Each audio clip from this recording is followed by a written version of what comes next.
Saturday baseball. It's 3 in the afternoon here, but we had lots of stuff going on today. Well, I had lots of stuff going on today. Lenny and I both participated in a draft to use the software at RT Sports to get ready for our labor draft, which we usually do in person. But of course, with the COVID pandemic and just the COVID pandemic, we are doing our draft online this year. So, hi, Daniel. So nice to see you. Nice to see you, Malpal and Matt Hooper. Good to see you too. George, love it. Okay, today we're going to talk about some players that the ones that have risen up the average draft position over the last 2 months. We're going to look at the ones that have risen the most and fallen the most. So that's one thing we're going to do today. We're going to talk about some position battles a little bit. We're going to go over a couple of bits of news that I came across while I'm getting ready to start this podcast. So Saturday baseball, welcome. It's fun. We love it. Talking baseball. It's crazy right now. So much going on. Spring training has started. A couple of people, COVID, like my friend Jose Abreu. That's no bueno. But one great piece of information, because I think if you are watching this, you probably all know by now that my favorite find of the year so far is Carlos Martinez, because when I saw that he had he pitched in winter ball, and even with his buddy Yadier Molina behind the plate, coming back, pitched with him in winter ball, bragged about how good and confident he looks. And it's easy to forget because Carlos Martinez went from the Cardinals rotation to the bullpen to the closer role. And he took the closer role because they had nobody. And I don't know if he was battling a blister or something. He just wasn't fully healthy that year, but he did excellent, both as a starter and a closer. So you really can't go wrong with this guy if he's healthy. Now, last year, heading into the season, it was talked about that he wanted to join the rotation again. He wanted to get back in the rotation, and they were planning on stretching him out to get him ready to pitch in the rotation. And just whatever happened last year, there's all kinds of things that happened that played into this, but he did not have a good season at all. 2020 for him can be thrown out throw it out, because this is how I feel.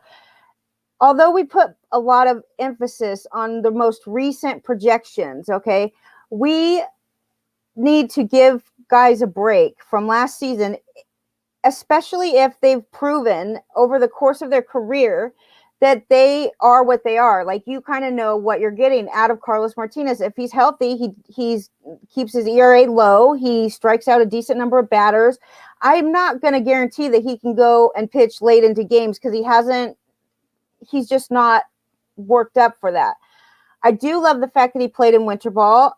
It shows that he is very serious about getting his arms stretched out and, working on his effectiveness, his command, his control, whatever it is that he wants to work on. He did excellent. His ERA in winter ball was less than 1.85, I think. And so anyway, it's not like a huge sample size or anything, but when I look at the position that he's being drafted, and I say, like, holy moly, round 27, Carlos Martinez, and I do not fret about anybody taking his job in the rotation. If he's healthy, he will get that job. It's just, to me, it's the only thing that makes sense. So, bring on what is his name? Alex Reyes. It's Alex somebody. Guy's never pitched. I don't even think he has 100 innings in his entire career. And Lord knows we've been expecting this guy to be something for years now. He's fighting for a spot in the rotation, and I just don't see it being that much of a problem. So, like, in a normal season, 162 game season, where you're not coming off of a 60 game season, and you are looking at 5-man rotations on most teams, that would be something to absolutely take into consideration if you're talking about drafting Carlos Martinez. But in this situation, how many guys do you expect to pitch a full season? There's probably, if you ask Lenny, he would say less than you can count on 2 hands. But I'm a little bit more lenient with that. I think there are going to be a few guys that just workhorse guys, maybe 15 guys will pitch 185 innings, 15 guys, which isn't that much different than what we saw. I mean, seriously, every year, the number of innings that our starting pitchers are throwing is going down. And it's just, you can expect it to happen every season. So it's not that big of a surprise, but you will see way more pitchers, 6-man rotations, even 7-man rotations in some situations. So, okay, it's all about the quality of innings while you're on the mound then, right? I mean, for fantasy. And I would say Carlos Martinez, you cannot go wrong in round 27. You cannot go wrong. This is absolutely somebody to take a chance on. So Daniel put in the chat room, which I was very happy to see, the latest news on Carlos Martinez, which is that he did a good job today or yesterday on Friday with live batting practice. They say that he is making an impression. It says he flummoxed the trio of Nolan Arenado, Paul Goldschmidt, and Yadier Molina. Okay, that's wonderful. He will have a chance to make his case for the starting role in Grapefruit League games. Even if he's passed over for a rotation spot, he could be an asset in any position, any role that he plays. But I do believe he's got the best chance of anybody in that Cardinals, group of pitchers. He is definitely number one, without a doubt. Nobody's going to say no to him if he's pitching well. That's all there is to it. Okay, moving on. Let's talk about Manny Machado. There's not a lot to say about Manny Machado. I mean, he's awesome. He had a great season last year, and he just proved once again that his consistency and his ability to hit is totally underrated, really. I mean, even when he was with Baltimore, he was doing the same shit, same stuff. This offseason, he had laser surgery on his eyes. He said that over the last couple of seasons, he hasn't been able to see the ball that well. And I say, whoopee to that. Okay, you don't have to worry about him, not being well in time for the season to start. He will see well. He's going to see better than he did last year. It reminds me of someone else that had, Lenny, who's the other player that had eye surgery? Or, he had laser surgery. Was it Adam Eaton? He couldn't see. One of the players couldn't see. Maybe it was Profar. Why do I think of those two? I don't know. I really have no idea why those two came to mind. But I think it's one of them, maybe. Anyway, so Machado had eye process done. He says that during night games, he hasn't been able to see that good. But look at the team that he's on. Today, in our draft that we were practicing today, let's see where Manny Machado is going. And I guarantee that he is a sleeper. I know it sounds stupid to call him a sleeper. Hold on. But he's a sleeper because, well, he's being drafted 21st overall. I think he's going to be as good as a first-round pick. I think he's going to be as good. And by the way, I would choose him over Cody Bellinger, okay, who's going a round earlier, and he's hurt. Hello. I'm telling you that Bellinger is hurt, and he isn't even planning on starting in games in spring till mid-March. This is a problem considering what happened last year and the fact that he had surgery in November, and it's high time that he should be ready, I think, nobody said he was not going to be ready for spring training. So to me, that says that his recovery time is taking longer than it was expected to take, which is never a good sign. One thing about Bellinger, so we know Bellinger has a good, consistent record too. 3 seasons in the major leagues. First 3 seasons were excellent. He last year had an off season. We all know it. We say, okay, well, we could give him a pass too. But when you also know that he did have surgery on his shoulder this off season, he's very good at his batting average was low. Okay. He had a 236 batting average against fastballs thrown. Usually he hits fastballs very good. And so what I read today, his expected batting average against fastballs was way higher. So that, I will say, is absolutely a good reason to think that Cody Bellinger will get his batting average back up, at least against fastballs. But what happens when they stop throwing fastballs to him? Because they will do that. I mean, okay, they got him with fastballs last year, so we don't really know. But his expected batting average was way higher, 290, and he actually hit 236 against fastballs. So you can expect it to go up. I just say that. I don't care how high it goes. Maybe it'll go back to 300, and then the pitcher on the mound is going to say, like, why should I throw him fastballs? Because maybe I could get him out with maybe my chances are better of getting him out with an off-speed pitch or secondary pitch of some sort. Guys are throwing their fastball a lot less than they used to. It used to be like you just should throw your fastball, even if it's your worst pitch. You should throw your fastball the majority of the time because that's what everybody does. And that's just a horrible reason to do anything, okay, in life, because everybody's doing it. Just throw the pitch that you're best at throwing, the one that you have the most command on, the one that you can put where you want, okay? That's the one you should focus on using as much as possible. I mean, you have to have a secondary pitch no matter what it is, because you can't just keep throwing the same thing all the time. Or, ask the Houston Astros. If you know what's coming, you have a much better chance of hitting it. By the way, that reminds me, I immediately think of Alex Bregman. And I know everybody likes Alex Bregman again. They think he's a great value right now in drafts. And I wouldn't even be surprised if that was true. But you cannot discount. You cannot just completely ignore the fact that after the trash can incident was brought to light and the hitters in Houston were not using tools anymore to know what pitch is coming, there absolutely was a noticeable change in Alex Bregman, especially because he was the guy that was always getting on base. He was like the on-base percentage was like upper 400s, like the best in the league, at least one of the best in the league with on-base percentage. Now, okay, his on-base percentage did not fall that much, but you can, if you look deeper into his stats, you can see that, yes, he's not swinging at more things, but he's making less contact at pitches inside the zone or outside the zone, one of the two. But it's like if you don't know now what's coming all of a sudden, and you haven't practiced and honed your craft over the past couple seasons, because you haven't had to, because you don't need to worry about what's coming when you got your friends telling you what's coming or whatever. I think a lot of teams were using it, so I'm not like trying to act like he's a horrible person or anything like that. I'm just saying, when you don't practice and you come in there and you say, okay, now I have to like, okay, I don't know what's coming. All right, you're on your own, even if it's just a mental thing. Bregman was affected. He's not the player that we thought he was. But what about his buddy across the road, Yuli Gurriel, who plays first base for the Houston Astros and just a couple years ago had over 30, maybe 35 home runs? He's crazy. He was great that year for fantasy owners, for fantasy managers. I'm not supposed to say owners anymore, so I'm going to try to practice while I'm on the Saturday Baseball Show.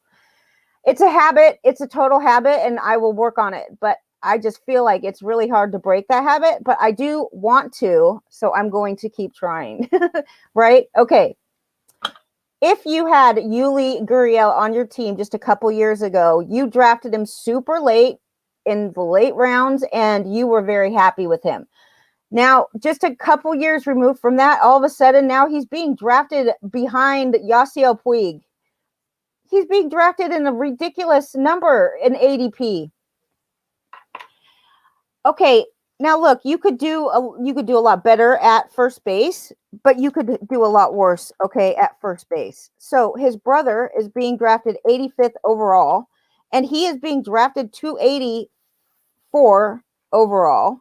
Now this is, let me see what I have this narrowed down to. All drafts, all number of teams. Yeah, I don't want this. I need to go from February 1st. That's what I do now.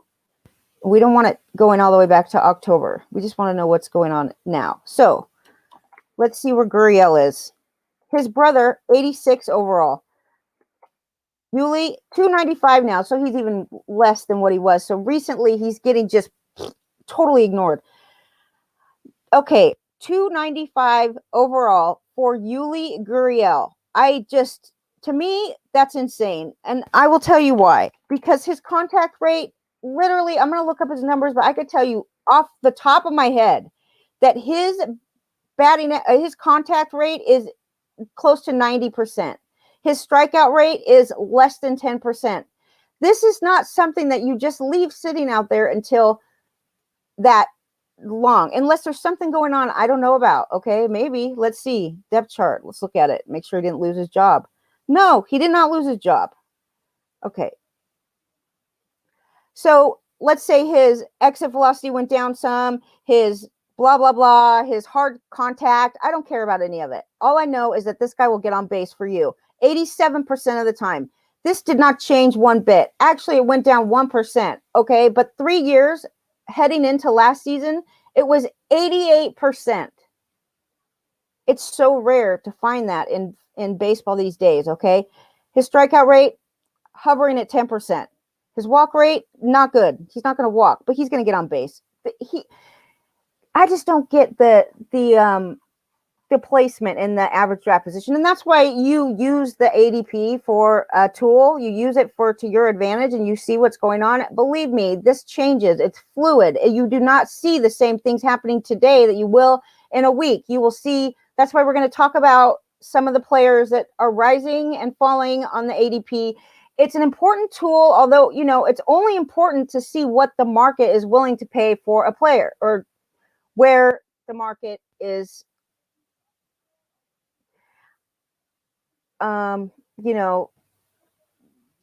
it's kind of hard to buy and sell players when you're not allowed to buy or sell or own players. Anyway, here's the thing.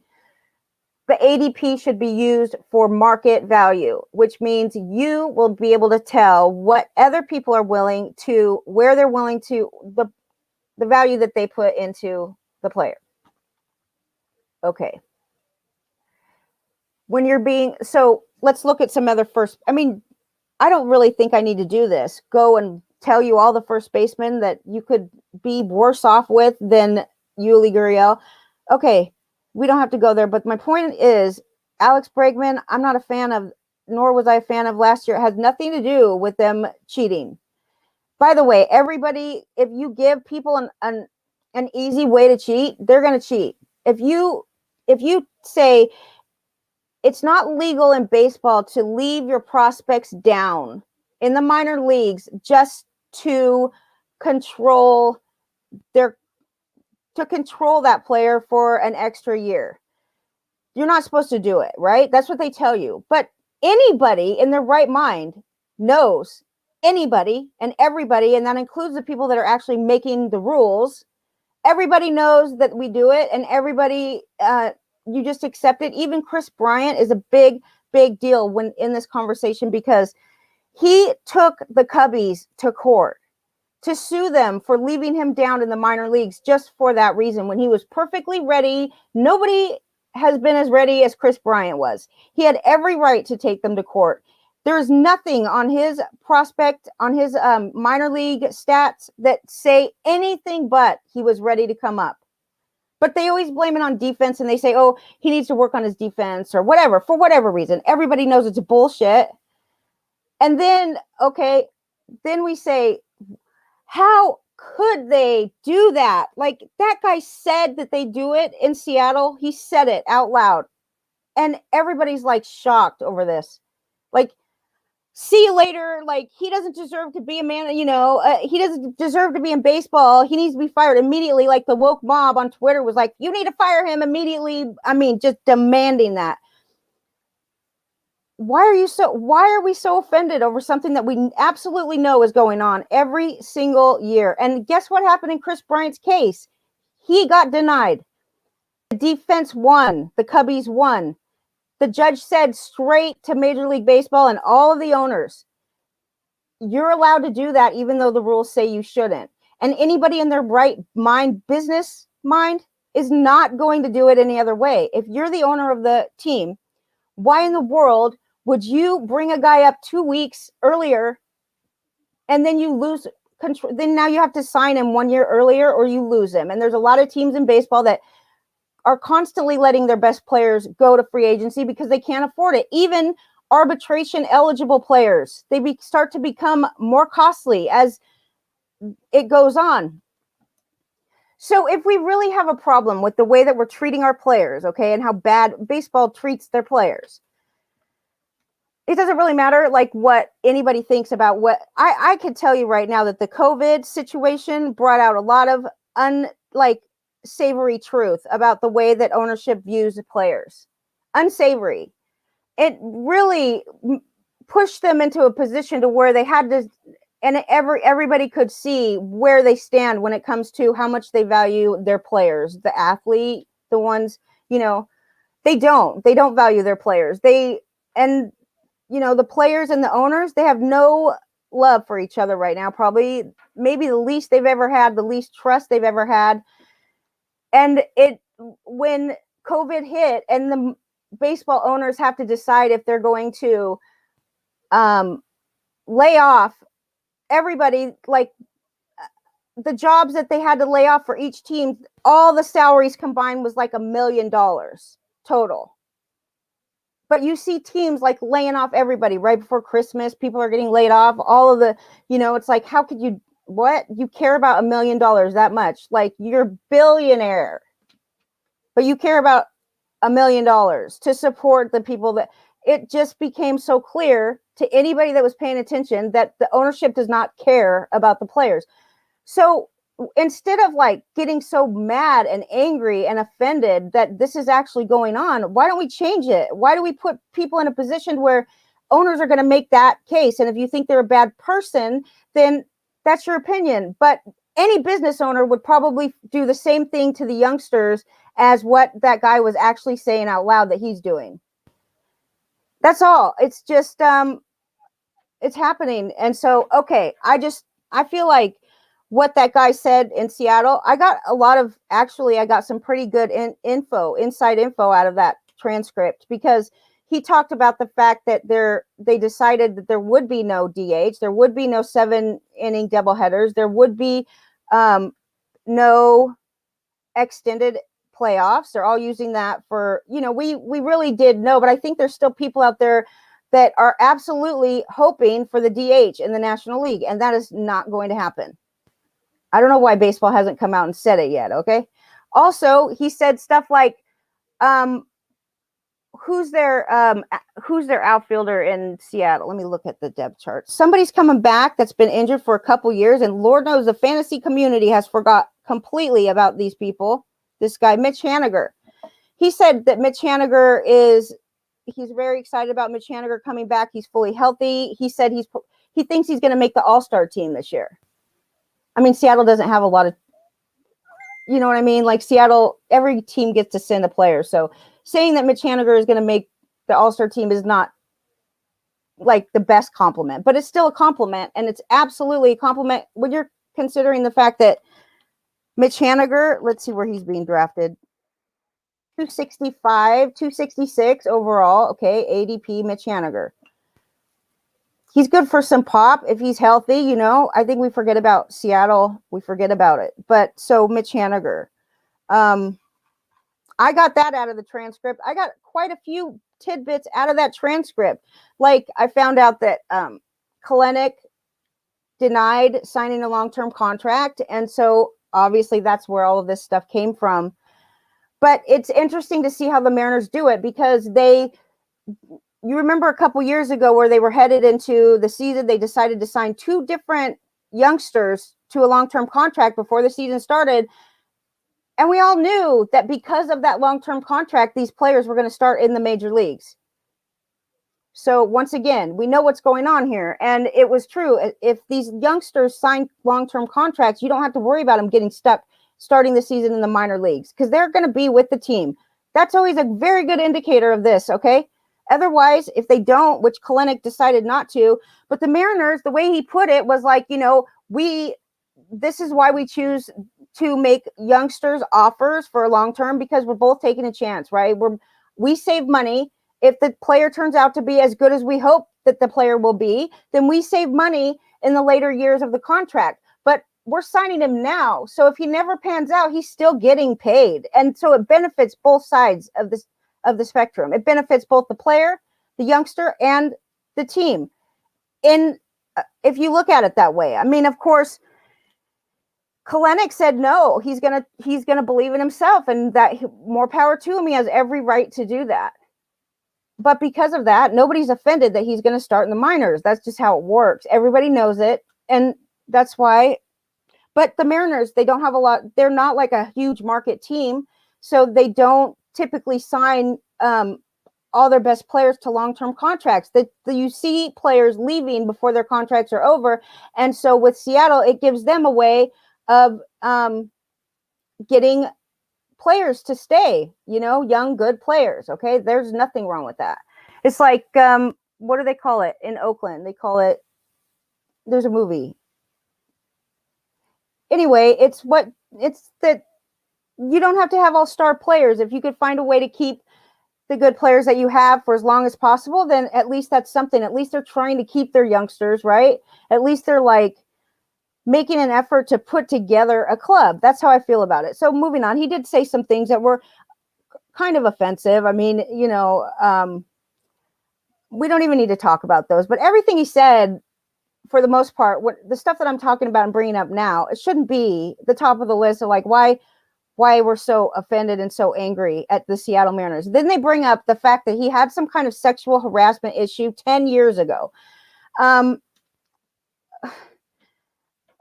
We all like, I'm not going to justify anything, sexual harassment or anything like that, but I think that it's not right to say, well, this guy was in trouble for something 10 years ago and the Mariners should have got rid of him then. It's like 10 years ago, dude, things were so different. Women were getting harassed all of the freaking time.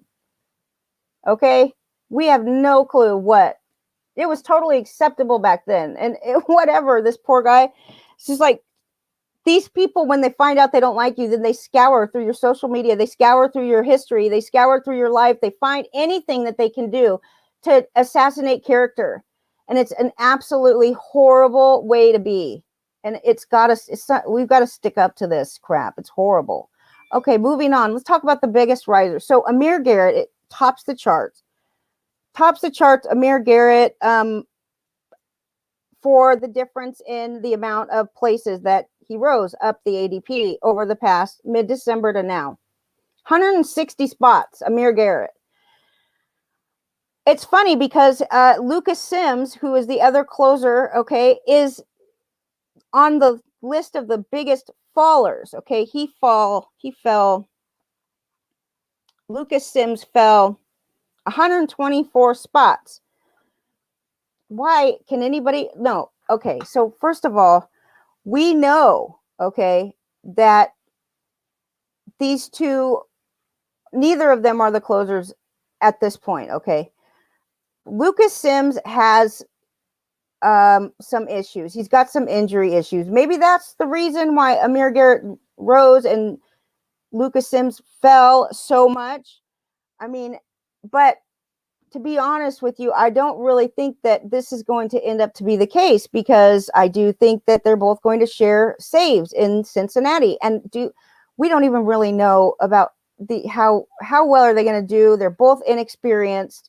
The fact that Amir Garrett is rising up 160 spots, he went 220 overall when in December he's going 380. I guess he has a leg up on Lucas Sims because of the fact that he's got an elbow tightness or soreness that he's dealing with right now. It doesn't justify this much of a bump, especially because it just doesn't, because they're not going to get, neither of these guys are going to get all the saves. That's pretty much what I think. Cincinnati's not a great place to close out games. It hasn't been a horrible place, though. The last few years, the pitchers have been very good there and successful. So even though it's a huge, huge hitter's park, it really hasn't been that horrible to pitchers over the last couple seasons. Then you have Colton Wong. He rose 139 spots. He was going pick 311 back in December, and then 172 currently. And that's because he ended up signing contract. Great spot for him. Milwaukee, they like to steal bases. He's a stolen base guy. I think it's very good for him. That's the explanation behind Colton Wong moving up. Somebody pointed out the other day, maybe it was George.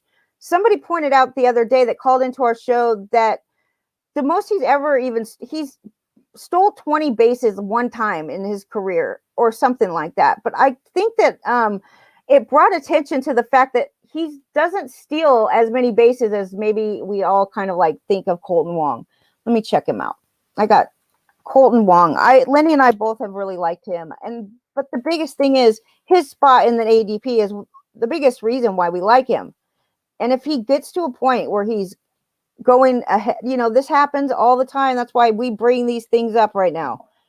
of course, my computer is doing what it wants. We'll check back with Colton Wong. Anyway, the ballpark's good. Milwaukee does like to let their guys steal bases. Shohei Ohtani is the next one. Ohtani has risen 135 spots. Please, okay, people, please explain to me what. I know that he was so exciting when he first came, and he still has that excitement because people in their mind, they think immediately that, oh, he two-way player, right? I could put it, he's a batter, he's a pitcher. He has not done that yet. He qualifies as a DH and he qualifies as a pitcher. But the problem is that we haven't really seen anything good from either pitching or hitting from him.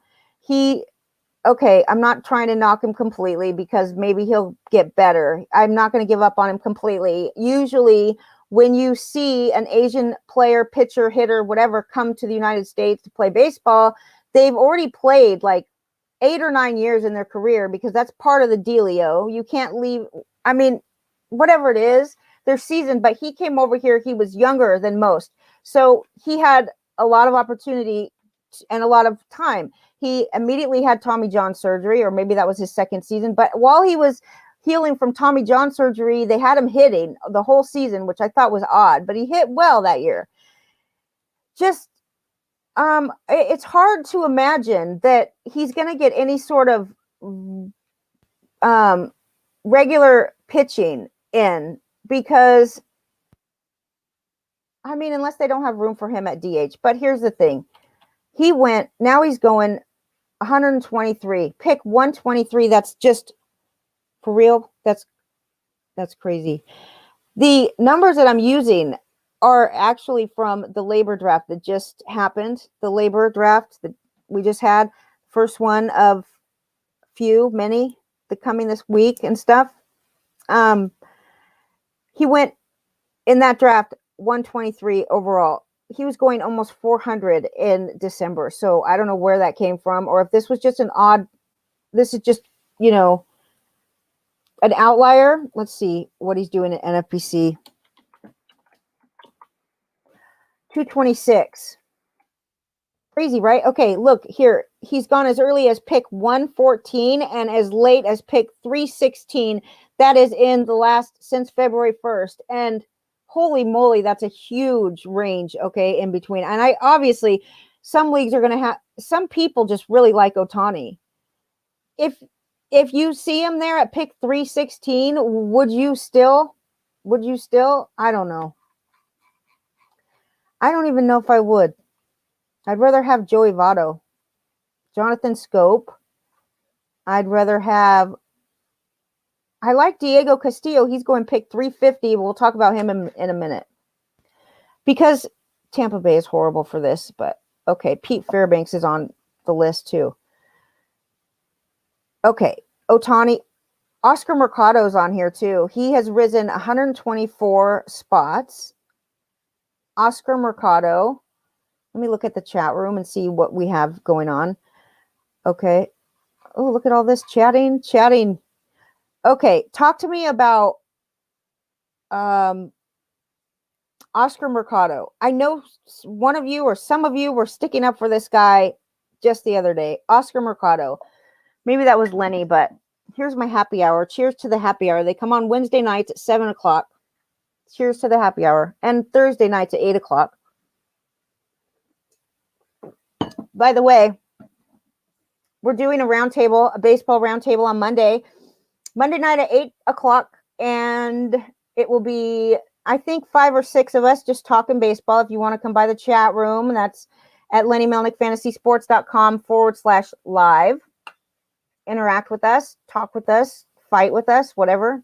Debate. Hopefully, we debate some things. George has Wong in 2 of his NL-only leagues for $10 each in each league. And okay, that's definitely good. I think it's great. Greg Jeffries. Everyone wants the next Albert Pujols. Yes, and by the way, that reminds me, Miggy Cabrera is going for his 3,000th, I think 3,000th hit. 3,000th hit, 500 home runs. And he's like finally, maybe on his last year of his contract, that crazy contract that could have been if he wouldn't have been as, because Miggy, okay, don't get me wrong here, Miggy has been valuable, and he might have actually been worthy of the contract that they gave him. And Pujols, the same thing. They're not great anymore, but they are. Look, Pujols is going to give you 80 RBIs every year. If it's a full season, Pujols is going to do it. Miggy is approaching, 500 home runs. He's 38 years old. Love it. Love it. I was listening to the Athletic podcast today. That she was talking, Britt Garoli, she's the writer for the Nationals. She was talking about Nelson Cruz. And even though he's 40 years old, he is like in the best shape of his life. They were actually talking about being in the best shape of your life. Like everybody's in the best shape of their life. And what does it really mean and stuff? So the Athletic has a great fantasy baseball podcast, and you can listen to that free, I think. I don't think you need to even be a subscriber at the Athletic to hear it. Anyway, she brings a different point of view, being a woman. She's a huge fanatic of working out and being in shape and all this. So she was actually talking about Nelson Cruz and how, like, this guy is in great shape. Plus, his career gets prolonged just because he's a DH. And, so Miggy, same thing. We are rooting for Miggy because he is a great representation of what baseball is and what it should be. Moving on, okay, Mercado. Did I get any feedback on this guy? I absolutely do not like him.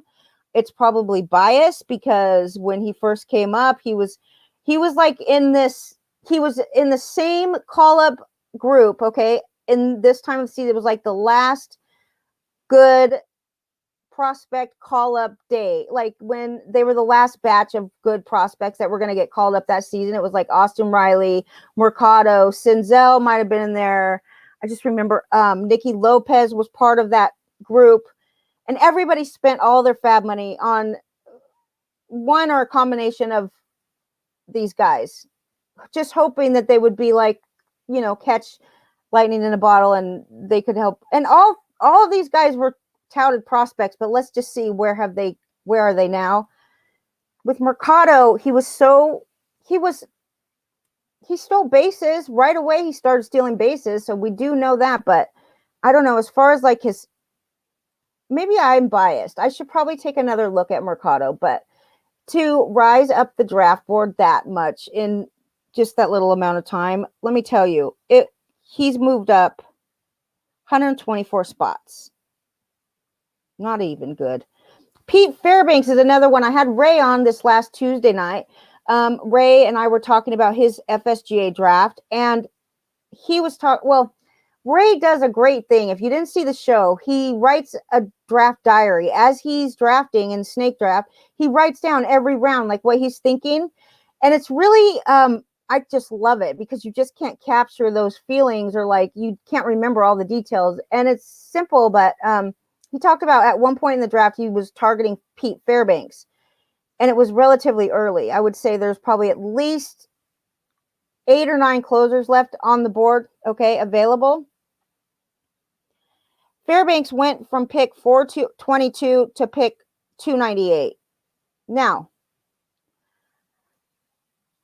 first of all, Tampa Bay is never a good team for a closer. You do not, if you see that a closer is from Tampa Bay, is this Tampa Bay? Let me make sure, dude. I got to make sure that I'm on the right team. Fairbanks. This would be Tampa Bay. Okay. With Diego Castillo, who I actually like as the closer. So that's just another reason why I say boo to this idea of Pete Fairbanks going up the draft board like he is. He's behind. They have Nick Anderson, Diego Castillo, Pete Fairbanks, and Ryan Thompson. All of these guys in Tampa Bay is no bueno when it comes to closers. That's all there is to it. In the past 2 seasons, 18 save, 18 closer, 18 pitchers have earned at least 1 save over the past 2 seasons. That includes 12 pitchers last year that earned a save with Tampa in 60 games. 12 different relievers. That's how it works there. That is not going to change, okay? However, I don't think it's going to be as bad as last year. But Diego Castillo, according to Babs, Babs is a big fan of Diego Castillo. Does think that Diego Castillo does see the projection system. Babs thinks that Diego Castillo is going to see most of the saves in Tampa, even though you have every reason to doubt it. Also, he strikes out good batters. He doesn't hurt your ERA. He can save games. That's I like where he's going in drafts. So I thought I'd bring up Diego Castillo. Unfortunately, he also has the same problem of being on Tampa Bay. Anyway, guess who else was rising up the charts this past month? Mitch Keller. So this is another one that Ray surprised me with when he drafted Mitch Keller. And it was late, but I mean, how late? How late could it be? I thought it was interesting because Mitch Keller was very intriguing in Stratomatic. If you played Stratomatic while the COVID was going on and spring training was delayed and all this, you probably did learn some things that you don't see as a fantasy player, but you do see in Stratomatic because they bring it. Attention comes to things like he had a lot of upside because his FIP was like less than 3 or right about 3. Okay. And his actual ERA was over 7. Him and Corbin Burns were both really cheap pitchers in Stratomatic. I should say fairly, like, they were low cost. I don't even know what to say. I don't know what's proper. They were like good value for them. Good value. Okay, we'll say they were good value. Okay. Anyway, Mitch Keller, same thing. But last year it was like complete opposite. So his pitching looked okay, but his FIP, I think, was out of control. It was like reverse what it was the year before. He is absolutely not reliable. Pittsburgh cannot score any runs ever. They're probably the worst team as far as ability to score runs in baseball. I can't think of a worse. I mean, Brian Hayes, he's going to what? He's going to score all the runs probably. He is absolutely the only hitter in Pittsburgh. Anyway, what I'm saying is Mitch Keller rising up 116 spots on the draft board. 359 is where he was going in December. Now at Labor, he went 243rd overall, and that is too much. I do not like pitchers in Pittsburgh. It's unfortunate because I think Pittsburgh has great fans, a great ballpark, one of the best ballparks in baseball for sure, one of the most affordable baseball parks for sure. But every time a pitcher is there, he will not be good. He will not be living up to his potential if he is pitching in the good old PNC Park. Okay, that's just the way it is. And it's not even to say, because they actually do have a couple of pitchers on this team that could be very good, but I don't trust them. Not one bit. No. Look at every pitcher that I could think of off the bat. Okay, you have Glasnow, Garrett Cole, Jameson Taillon, who's just been hurt the whole time of his career. Jameson Taillon, yeah. Just they go and they leave Pittsburgh and they're better. They're better pitchers. I do want to look at their rotation because I think that there is potential for one guy. Let me see who it is.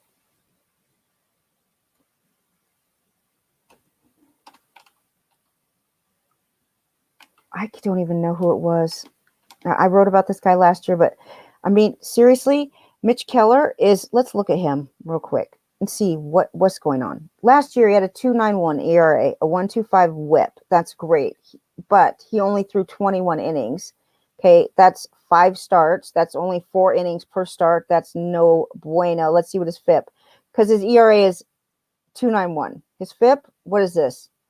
6.74. So it literally is the exact opposite of what it was the very year before. Opposite. So can this guy, the real Mitch Mitch Keller, the real Mitch Keller we don't know that yet. Eduardo Escobar is one, moving up, 344. He was going in mid-December. Now he is at 237. I don't think that's I loved this pick just a week or two ago because I said, this guy's getting totally ignored and he is not great, but he's absolutely not pick 344. He should be going before that. Here's just another example, though. When you rise up 107 spots on the ADP, you are no longer the value that I said you were last week. It's so important to pay attention to. You kind of have to come up with in your mind, where's your cutoff for these guys? When you say somebody's a sleeper this week, next week he could be rising up. Like if everybody's listening to the same show and it's the same people hearing the same sleepers, what do you think is going to happen to the sleeper? He is going to be drafted and people aren't going to notice. They're going to be like, oh, they pull up on the draft day. They pull up like the article that was written like 2 weeks ago. And it says, the sleepers or in the draft guide that you see sleepers in the draft guide. Pay attention to where that person's actually said that player was going at the time that they called the person a sleeper. So, that things change quickly. Zach Britton is another one moving up. I don't know why Zach Britton is moving up. Can anybody tell me that one? Because he's obviously not the closer. Yankees, right? No, Toronto. Yankees. He's Yankees. He's behind Aroldis Chapman. And there's no way, because how many times have we seen this? Why is Zach Britton getting drafted? Maybe they like him because he stood up to Domingo Germán. Like he was asked a question by the media, and of course, he had some trouble in his couple years ago. He's been being punished for it ever since, but he got into some domestic dispute with his girlfriend or his wife, and I think that the Yankees players know more than the public knows because that's just how it seemed when he addressed it. And Aaron Boone was like, I'm going to keep an eye on that situation. I mean, we're not going to force Domingo Germán to announce and, to make a public speech to the club if he doesn't want to. It really needs to be one of those things that you do on your own. He did do it, by the way, since this happened, but maybe Zach Britton's popular now amongst the woke culture. I don't know, but he's not getting you saves. So if you think that's what you're getting out of him, that's going to be a mistake. Corey Kluber, another one. Maybe it's because they're Yankees that they're favorites. Yankees players are favorites. That's all there is to it. There's no getting around it. Yankees players are not just in fantasy either, but in real life. Maybe I'm biased. That's all I can say. Maybe I am biased because I'm a Red Sox fan, so I don't like them that much. But they do get a lot of attention. And Corey Kluber, just remember, he hasn't pitched. He's going 156 overall. He went 156 in the labor draft. Think about it. 156. No way. Because this guy hasn't pitched in 2 years or, between 35 innings or something in the last 2 or 3 seasons. And yes, he has a great work ethic. Yes, he's a hard worker. Yes, he's a great pitcher. No doubt about it. He won. I don't know if did he win Cy Young twice? I think he did, but he was absolutely in the running twice if he didn't win twice. So, yes, Kluber has, he's great. Experiment. Certainly not for your team. No, let's see where he's going overall. Kluber. I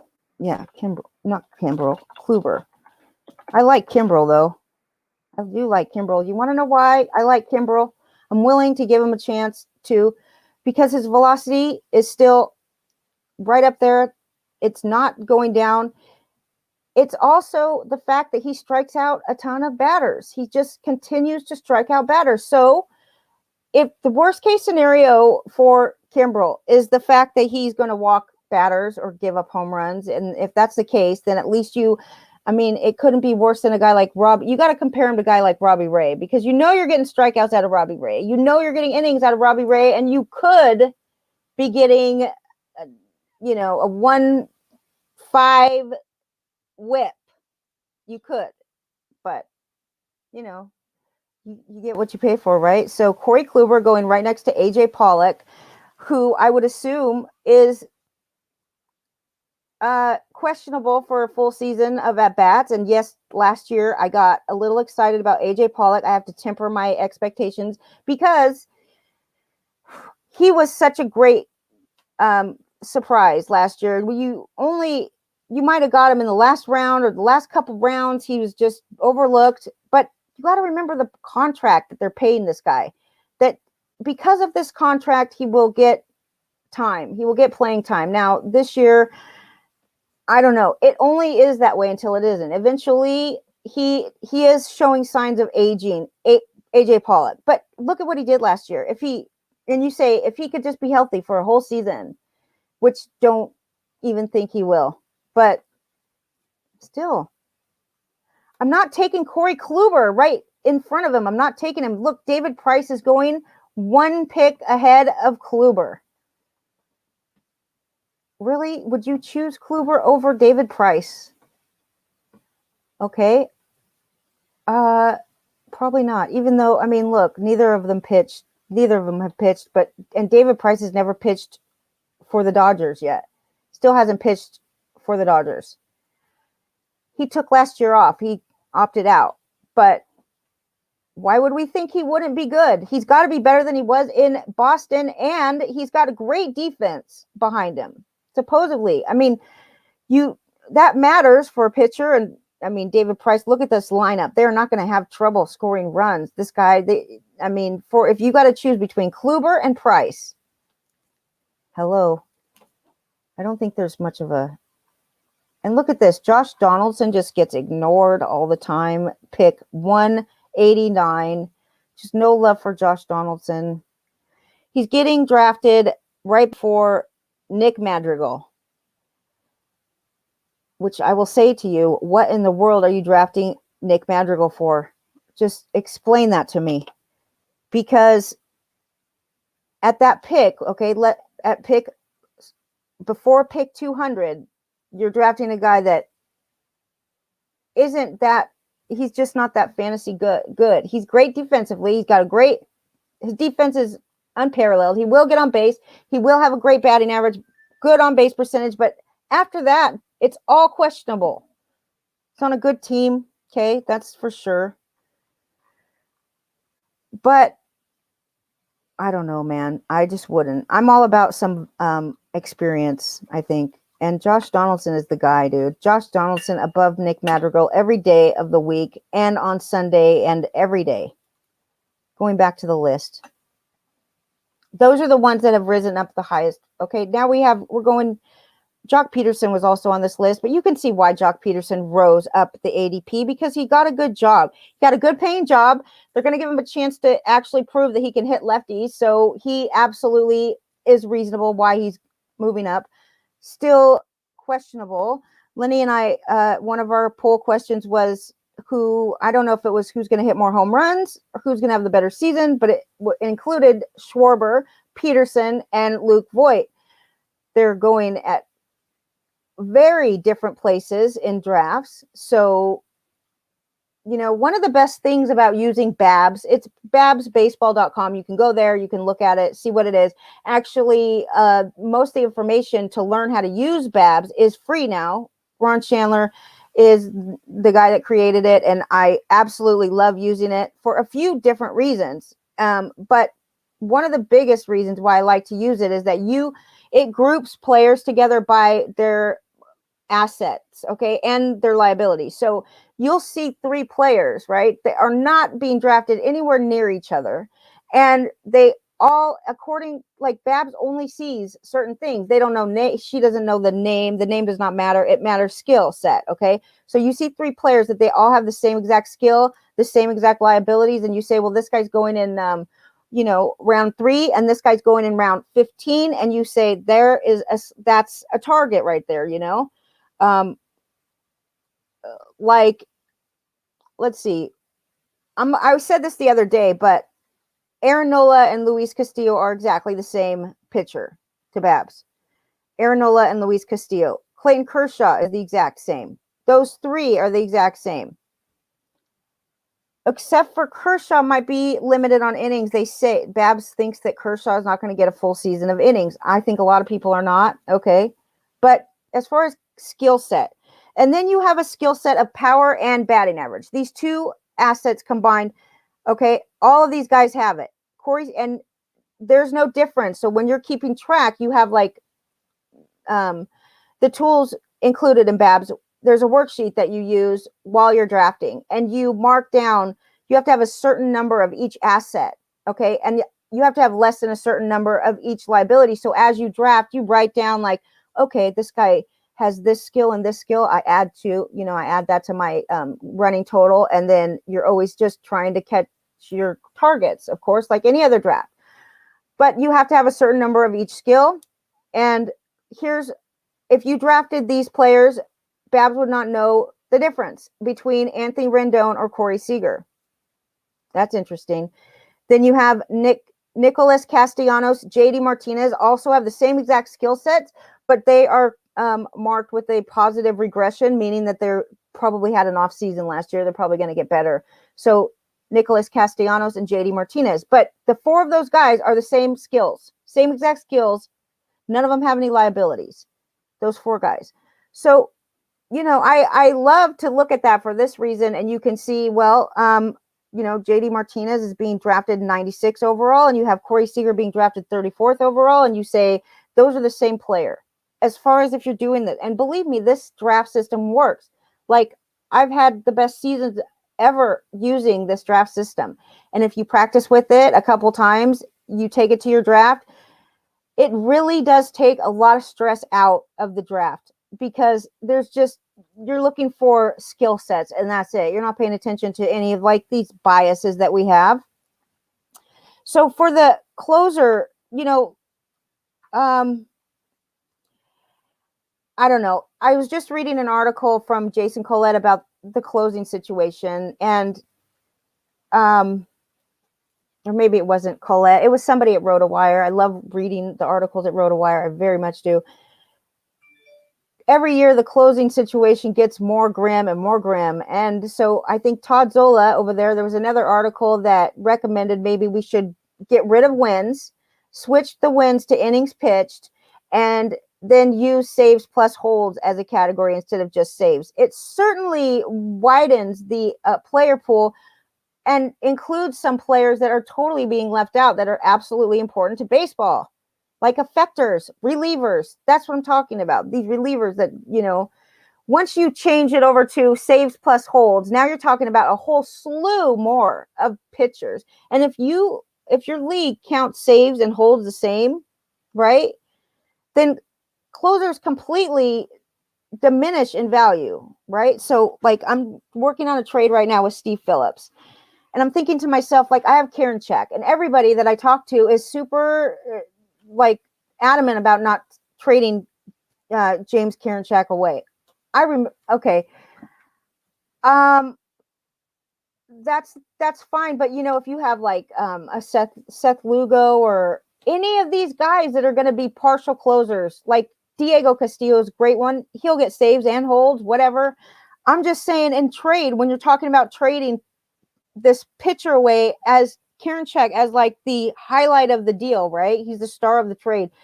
All I'm trying to do is get a third baseman, but really the feedback that I've been getting is that Karinchak is the most important piece of this trade. And I say to myself, you can have him. He has one season, okay, with good closing numbers, but one season, a short season, and he's worth more now than he probably ever will be as far as here I go. I'm trading players, right? We trade all the players the same though. There's no isms going on here. Everybody gets treated the same in fantasy baseball. It doesn't matter. But Karinchak is worth more now to me than he ever will be. And if I throw him in as the highlight of this trade, it's going to get me back much more in return than if he's not in there. And I could already tell, because I could tell by the offers that Steve is giving me, with the ones that include Karinchak are absolutely better, like by a loads. Plus he wants Corbin. I'm not giving up Corbin. I love Corbin. I do really like Corbin this year. Okay, I'm just blabbing. Saturday baseball. What are you going to do? It's Saturday baseball. All right, so we talked about Mitch Keller moving up. CJ Cron. He went to Coors. That's really the explanation to his big jump. Let's talk about the fallers. We have Jonathan VR. He signed with the Mets. He's basically like relegated to a bench role with the Mets, or we don't really know, but he doesn't have a full-time job right now. He went from going pick 136. Now it's pick 291. It's a difference of 155 picks. I have no problem with that because he went from having a job to having no job. That's all there is to it. He's got Lindor and Jeff McNeil. They need to get injured or something for him to actually get enough playing time. So I see that completely. There is not going to be a DH. And weren't the Mets the ones that just signed Jose Martinez too? So even if they did have a DH, he's not even first in line for that. Jake Cronenworth, who Lenny was learning. The whole reason we had a draft today, a draft for labor, it was just to learn the software. Like I said, usually we do this draft in person. So today Lenny drafts, he spends on Jake Cronenworth, I don't know, like $50 or something. And, you know, whatever. It was just for fun. I was like, what? But it wasn't just him bidding either. It was like all kinds of people bidding. It was really just to practice to see how it works, but still, I couldn't believe it. And I have to say, he did drop from pick 125 to 276. And I think a lot of that has to do with the fact that they're still crowded. They just have too many players in the Padres. Okay, depth chart. Let's look at it. Because I'm a fan of Jurickson Profar, and I feel like Jurickson Profar has a chance to get playing time because they actually decided to re-sign him, which says that they like him somewhat, at least.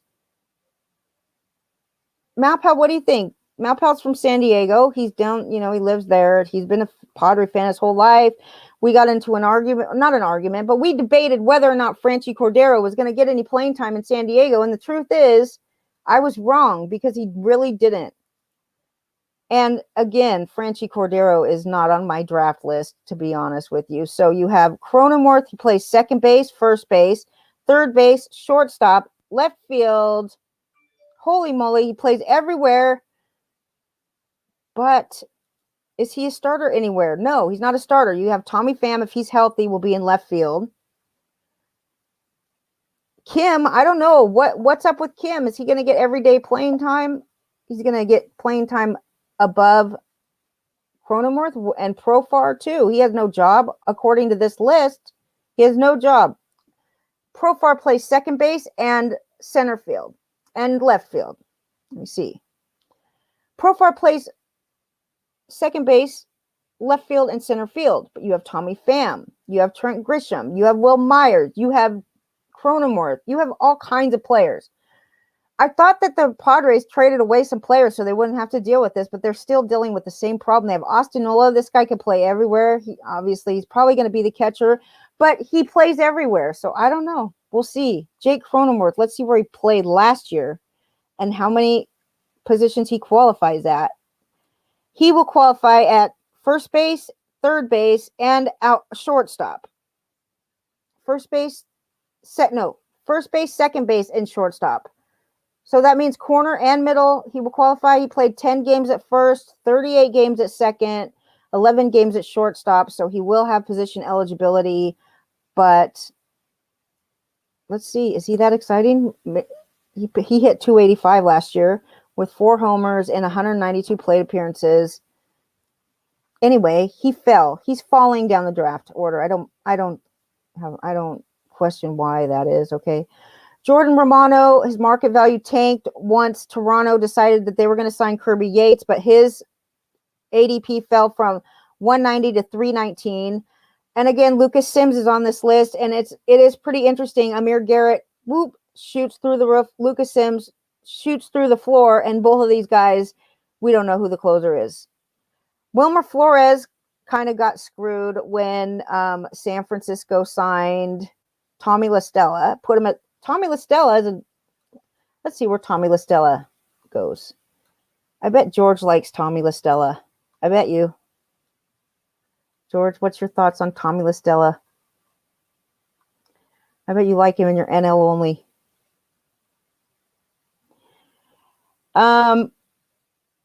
Giants are the Cadillac Ranch of pitchers. You're telling me that's crazy what they're doing. They signed, when Ray said that they signed Scott Kazmir, I said, holy moly, that's really. But I will say this, like, I think the pitchers that they choose, that they've signed lately, definitely have, there's good reason to give them a chance, right? I mean, you're taking a chance on a possibility for sure. And with, what's his name? The starting pitcher that everybody loves all of a sudden in San Francisco, that Gausman, it's Gausman. Gausman is not such a great value this year. He was last year when nobody was paying attention to him, and he pitched well. So he was a total positive to anybody's fantasy team. When you're drafting him above other players that you shouldn't be drafting him, though, that's what's happening right now with Gausman. I liked him last year. Joe Adell is another one we're seeing just falling down the ADP. I'm happy to see that. I think it's good. Although it doesn't bother me when people in the leagues that I'm in drafts guys like Joe Adell, because, right? That's great when they make stupid choices. But you do not draft Joe Adell, okay? If you're in a dynasty league, this guy is already a part of somebody's team. So Dexter Fowler is a crazy spoke in the tires of these youngsters in Los Angeles Angels that are ready to come up. Not just Joe Adell, but Brandon Marsh. Dexter Fowler is getting paid too much money to just sit on the bench. Although I don't think he's getting paid enough money to where he would play no matter what. Like, in Baltimore, you got Chris Davis. What a horrible contract he has. That might be the worst contract I've ever seen in my life. Chris Davis, check it out. He's getting paid. I think he's getting paid till 2045, because after he's done with his billions of dollars, not billions, but you know what I mean? Like, he's getting paid maybe $15 million to be just the worst hitter in baseball by far. Okay. And, after a while you have to say, there's too much. It's got to be considered sunk cost, and just stop putting him out there just because you're paying him $15 million a year. You got to quit rolling him out to first base, because it is absurd. There's bars in Baltimore that give the whole bar free shots, okay? When this guy gets a hit, a home run, it had to be a home run. But it could be a hit, it would be the same thing. So anyways, after Chris Davis with a C is done with his $15 million a year, okay, that's like 2024 or something, or 2023. He gets paid. He gets, what's it called when you deferred payments, $1 million a year for, I don't know, 2045. I think he gets paid till. It's unbelievable. I think it's smart for a player, but holy moly, that did not work out. That is a worst contract. They probably use that in court all the time to be like, I don't know. Anyway, Juan Lagares is there too. So Dexter Fowler, Juan Lagares makes a very crowded outfield in Los Angeles when they should, it just tells me that they weren't just going to blow off his debut in the majors and how bad it was, because you can't. Anyway, Profar is back in San Diego. No place to play too. But again, I mean, here's a guy. He could steal bases. He could hit for some power. They signed him to a contract when he was a free agent, so they already had him on their team before he got in. I think he got in. There was something going on with Profar. It was questionable. I think he got arrested outside of a strip club or something. I don't know. Maybe I'm making that whole story up. So that could be. Profar had some kind of like where you questioned whether or not they would even want him, but they did. They signed him. We'll see what happens. It seems like the Padres are signing everybody right now anyway, so I love it. Go Padres. Garrett Hampson is falling. Now, that's interesting to me. Maybe it's because Garrett Hampson probably fell after CJ Cron got signed, but also Arenado left. Ian Desmond is opting out so far. We have Ian Desmond saying I don't know what he's saying, but basically he's not playing. That's what I do know. He's not playing. He is opted out for the moment. Anyway, so Garrett Hampson, I think he could definitely get a shot, but also Brendan Rodgers could get a shot, and there's a lot of questionable things going on over there in Rockiesville. And even if he does get a shot, that lineup is, I don't know. It's not as good as it used to be, but they still have Black. They got Cron. Cron can hit some good power. Somebody out there is offended by the word bomb too, by the way. So that's not something, but it's true. Guns and bombs, they're offensive nowadays in the lingo, I guess. Pretty soon, we're going to have like so many offensive words, okay, that we can't use. We're not even going to be able to play the game of fantasy baseball anymore because you can't even talk about it. Yes, we buy and sell players. We trade them. They're like little Barbie dolls and Ken dolls or toys. They're not like, man, it's scary. Slippery slope we're on here with the bomb and the guns. ESPN will not use, they won't say he has a gun for an arm. When you are just basically saying that he throws really hard and far. Like Laureano or Puig. Puig has a gun. Is Puig going to get a job? It doesn't look like it, okay? It doesn't look like it. That's the saddest part about it because he can, not just for fantasy purposes, but the guy deserves a job. He really does. Puig is annoying to people, but he's absolutely exciting to other people. I find it just great fun to watch Puig in action, okay? I think he's hilarious, and he has so much energy when it comes to cheering his team on and stuff. Puig could hit 20 homers and steal 20 bases without question if he only had a job. That's the truth. Rowdy Tellez, he's kind of surprising to see him drop down. I think he's going to be the DH in Toronto. I'm pretty sure. They're playing in this ballpark that's excellent for lefties. It's a spring training ballpark in Florida, and because the Rogers Center is not open right now, you can't go back and forth across the border at this moment. They're playing their games in a ballpark that is made for lefties, power hitters. Rowdy Tellez is a lefty power hitter. That pretty much fits the bill. Anyway, we know for sure they're going to be playing at least one or two games. I think they're playing there through May, the middle of May or the beginning of maybe May 7th or something like that. I don't remember exactly the day, but they're going to play. They have a few games scheduled at is it Dundee or Dunedin? Whatever it is, it's lefty heaven for power hitters. And you got to love the Toronto lineup too. I mean, come on, this lineup is going to be something real this year. If your boy, Junior, Vladdy Jr., if he could learn how to hit the ball in the air, they would be unstoppable. We don't know if he can, though. He may not ever be able to hit the ball in the air, but he'll hit a lot of really hard grounders. So that's something. All right. What else do we want to talk about? Oh, here's what I found from Babs. Here's the best Babs targets. This article was just put out just a couple of days ago. I'm not going to tell you everything on here because, Ron would probably get annoyed if I told you all the information and you weren't paying, but I think I could tell some of it.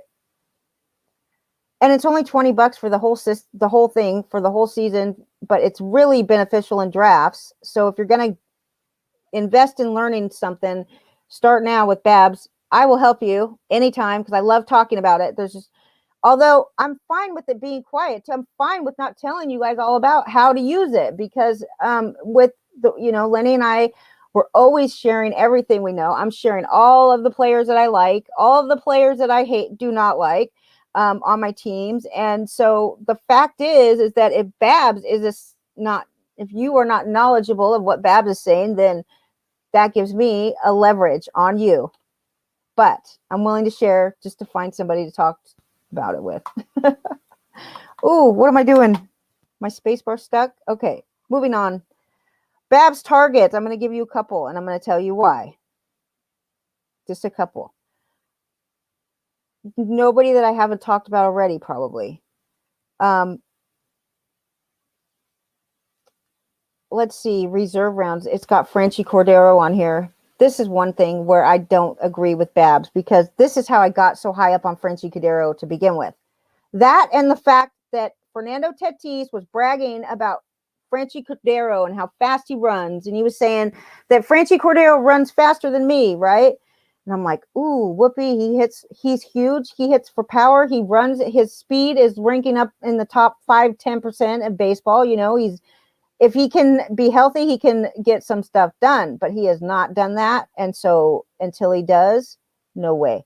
Franchy Cordero, and another disappointment from Babs last year was Evan White, the first baseman in Seattle, who they signed to a long-term contract. And we were like, oh, he's coming up. He'll start the season in the majors.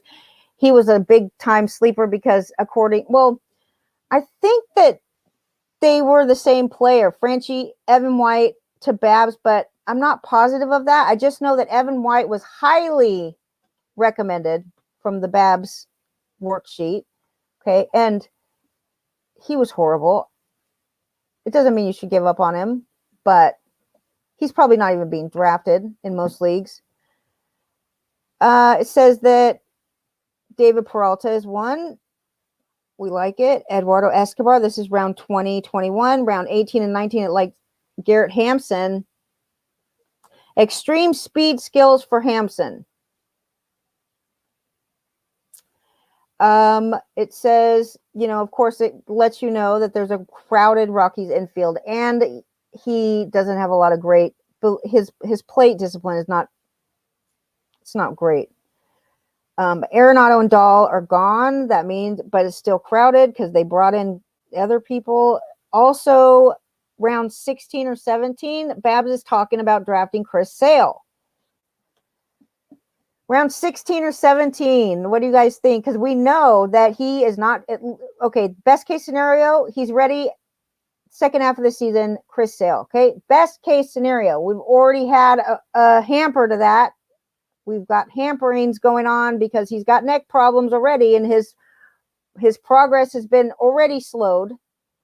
So on his way back from Tommy John, the Red Sox aren't going anywhere. They're not even trying to, do you really think they're not going to come in last in the American League East? They are. They're going to come in last, probably. So why would they rush Chris Sale? That's my question. And, I don't know, but Babs also likes Hunter Dozier, who I think is a great find. Hunter Dozier, for sure, rather than have him than Sale. But he's first baseman going, Lenny likes him too, Hunter Dozier. Rhys Hoskins, another one, honorable mention for round 12 or 13. Rhys Hoskins has been going super late. And yes, absolutely, there's no question about his ability to hit for power. Trey Mancini is another guy that we love. How could you not love Trey Mancini? I mean, everything about the situation is wonderful. Okay, except there is risk there. That's why he's going in round 13. Okay, but he has a little. Mancini is good. I know you guys remember. 291 batting average, 35 home runs, 97 RBIs. That was in 2019. No, yeah, 97 RBIs and 106 runs, 106 runs, 35 homers, and a 291 batting average. Plus, I think he qualifies at both first base and outfield, if I'm not mistaken. It depends. I think he does, though. Babs thinks he has speed too. Okay, this is interesting that they're giving Trey Mancini speed as an asset, a small bit of speed, not a great amount, but he has all three of power, speed, and batting average going for him. His biggest problem is, of course, the biggest injury risk. The all capital letters injury risk. Okay, so, but it says latent speed skills. They may not translate into stolen bases, but he does have some type of speed. It's interesting. I don't think I've ever expected Mancini to steal bases, but we'll see. It's surprising to see. Rounds 10 and 11, Michael Brantley, absolutely loves Brantley for average, batting average, of course. Brantley's great for that. One of only 6 players with the highest batting average ranking. That was headed into last season. And of course, why wouldn't he be now this year? I don't know how many there are now with the best batting average rating, but there's no question he came through again last year with the 300 batting average. And so it pretty much just confirms his spot. He's reliable for that, for sure. He is going in round 10 or 11. It says Juan Soto, Freddie Freeman, LeMahieu, and Jeff McNeil are the only other batters with that rating this year. So his market price is much later. His market price is much lower than these other guys that are going to get you the same skill. Of course, with Soto, you get every skill. And Freeman, he's like above and beyond all the rest of the first basemen. Anyways, mentioned Soler, Jorge Soler. Power, just power. That's what you're getting out of Jorge Soler. Power. Let's see where he's going in drafts. Super late and well worth. Well, okay, look here. He's moved up since I checked. 140, Jorge Soler. That's round maybe like 13 or 14. Okay, round 14. Is he worth it? He's going to hit 40 home runs if he stays healthy. He is like a set it, forget it type of player. You just put him in your lineup and you leave him there. 40 bombs. I think he's worth that spot.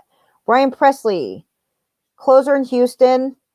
I don't think there's anybody else that's going to be trying to fight Ryan Presley for the closer job. He's got a little bit of trouble with injuries, but he's recommended by Babs. So there's your secret insider information. There's a few more on here, but I can't tell them all. That's why I'm saying you got to, if you want to get it, babsbaseball.com. It's very easy. And I don't make any money off of this. I just love the tool and I will help you learn it if it's confusing to you. But if if you're looking for something different and something new, try it out. Check it out. You can only just become smarter. Tomorrow night, we're doing a round table. I told you that. Monday night, we're doing the round table. That's at 8:00 p.m. Tomorrow, Lenny and I will be on The Lady and the Legend at 7 a.m. to 10 a.m. in the morning. That's always fun, getting up at the break of day. But anyway, you can hear it on demand again later in the evening. And of course, Lenny, he's always on Monday through Friday, 9 a.m. Let's see. Malpal wants a memorabilia show. Daniel will be on the round table. Look forward to it. Normalcy tomorrow. Oh, how fun. You get to go to a card show. Going anywhere would be great, right? Going anywhere, just like, I don't know, man. Baseball games, I think I couldn't even imagine a better situation for, like, I don't really want to be at a crowded ballpark anyway. Even when there's no pandemic, I just don't want to be crowded around like people in my personal space and stuff. I don't like beer lines. I don't like bathroom lines. I don't like paying, way more than you need to for a baseball ticket. And usually when it's really crowded, the tickets are really expensive. So this year it's going to be may not ever be like this again. Probably will. There'll be another pandemic someday, but a situation where the ballparks are only selling half the number of tickets for the seats in the ballpark. Okay, half of the seats will be ticketed.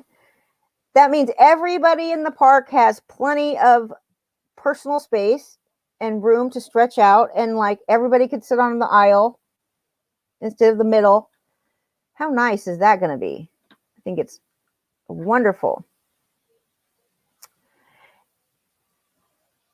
A solds league. Yes, that's what they're calling it now. I guess that's the new word, sold. It's saves and holds. Saves plus holds is a sold league. Maybe I'm a couple years late on that. I don't know. I just saw it today for the first time.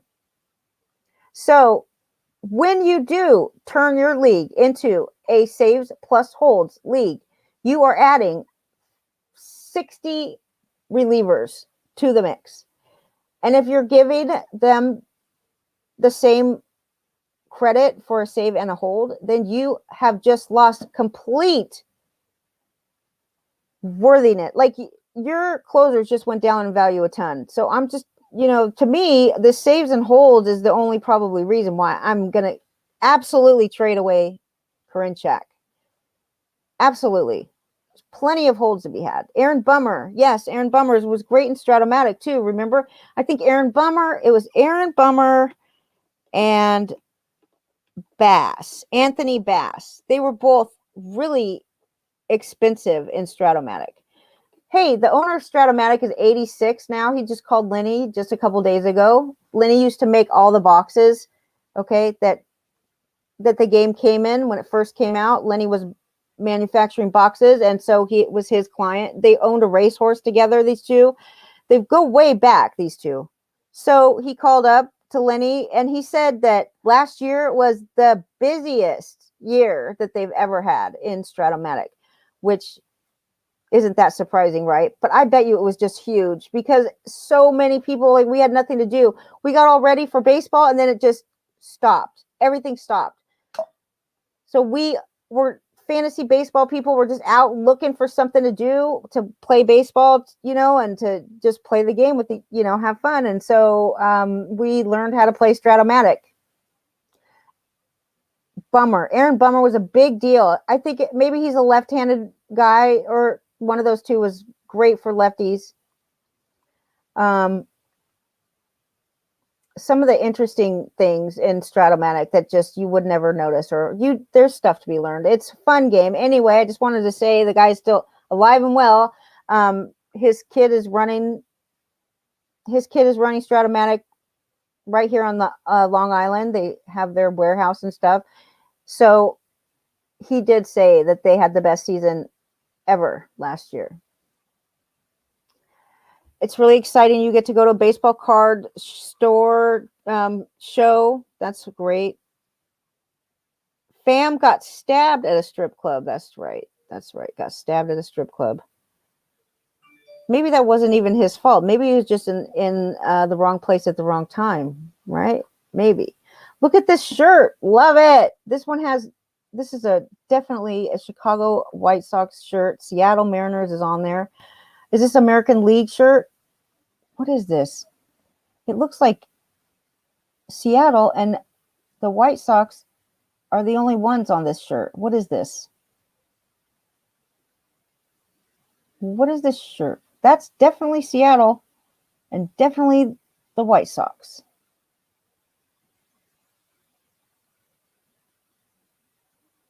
That is Seattle, right? I don't know. Maybe that's an S for the White Sox. Who knows? It looks like a Seattle S. What shirt is that, Daniel? All right, I'm good. Everybody can go. I'm not going to give any more good information. I'm just blabbing. I'm just like talking to the chat room now. So Adam Wainwright and Yadier Molina, the battery. No, it's not Adam Wainwright and Yadier Molina. It is not those two. Lenny knows. And if you're in the chat room, you should tell George, because we had this question, remember? For current pitchers, like current, I think it's Molina and Wainwright, but I don't, I know that's not the battery for the most innings of all time together. That's his spring training shirt. I see. Okay, so you're talking Arizona here, right? Arizona and, the White Sox and the Mariners, they share a facility there. Do they? Is that true? I thought that the Padres shared with The Rockies, they must share. They must, because why else would the White Sox and the Mariners be on the same shirt together and that's it? They must share. All right. We're out, dudes. Mariano and Posada. That is true. That's the right answer. That is true. A White Sox Bahamas shirt. So that's not a Seattle S on there then. That's just a Sox. That's for the White Sox. Then. I think Seattle and San Diego share a ballpark in Arizona, not the White Sox. The White Sox and the Dodgers share. Okay. And San Diego shares, I'm pretty sure, with Seattle, but I'm not positive. I really miss it. I would love to go there. We should meet you there next year, Daniel. Brian Anderson, Keuchel, Kyle Davies. For Scherzer, okay, Lenny is getting an offer. He needs a third baseman. He told Steve Phillips that he would trade if he could get a third baseman and two pitchers for Max Scherzer. He's willing to get rid of Max Scherzer. See, like, Lenny is unloading these players. He cannot win right now, so he's kind of in rebuild mode. So keeping Max Scherzer is pointless in this dynasty league, and it is really deep. It's 50-man rosters or 40-man rosters. I think it's 50 in total. Like, we have to narrow it down to 40 before the supplemental draft comes. Okay, but eventually every team has 50. So it's really hard to get, and you can keep as many as you want. You can keep as many players as you want. You don't have to have a certain number of minor league players. You don't have to have any of that. You just get 50, whoever you want. That's your team. So the offer now is, and Lenny has shown Steve Phillips that he loves Brian Anderson. Okay. So Phillips is offering him Keuchel, Davies, and Brian Anderson. Not Zach Davies, Kyle Davies. It's Kyle Davies. Is it Kyle Davies? The only thing I could think of is Zach Davies in my head right now. But anyways, Keuchel I love. Brian Anderson and Keuchel for Max Scherzer plus a Davies pitcher, I'm pretty sure. Anyway, Lenny, you should take it. I don't know. Steve will trade with anybody. He will trade with anybody. That's it. Yes, so Lenny's going to do the play-by-play. They're going to do the drafts. Labor's coming up this next weekend. So my draft is on Thursday, and then Lenny's draft is on Saturday. I will be hosting that one with Ray and Kyle L. Frank and Adam Ronis. The four of us will be doing that one on Sirius from 7 to midnight. And then Lenny gets to do Sunday with Steve Phillips and Jim Bowden. It's like Lenny's going to be just like a little, he'll love it. He will love it because he's enamored by Bowden and Phillips. But anyway, that's exciting. Something to look forward to. Who is Phillips? It's Steve Phillips. Steve Phillips. Old manager, well, ex-GM. 24-hour marathon. I'm out. See you guys later. Have a great weekend. We'll see you tomorrow. George is on tomorrow too at 6:30. George, the Roto Imbeciles. We look forward to it. See you later.